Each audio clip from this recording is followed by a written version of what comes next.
وانا كفرح سنة إن أنت صوبته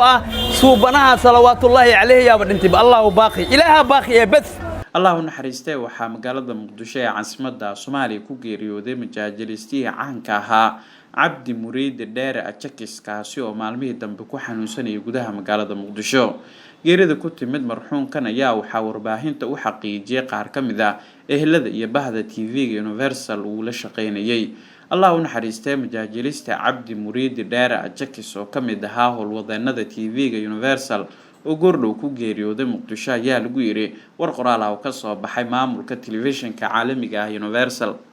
Cabdi Muriid Ajakis ayaa 3 maalin ee la soo dhaafay waxa uu ku jiray mid ka mid ah isbitaalada ku yaala magaalada Muqdisho halkaas oo lagu la tacaalayay xaaladiisa caafimaad kadib markii degdeg uu ugu soo booday xanuun aan loogeen xilli uu ku sugnaa xaafadiisa geeridan ayaa waxa ka tacsiyay qaybaha kala duwan ee fanka Soomaaliyeed iyo sidoo kale wasiirka wasaaradda warfaafinta Cismaan Abuukar Dube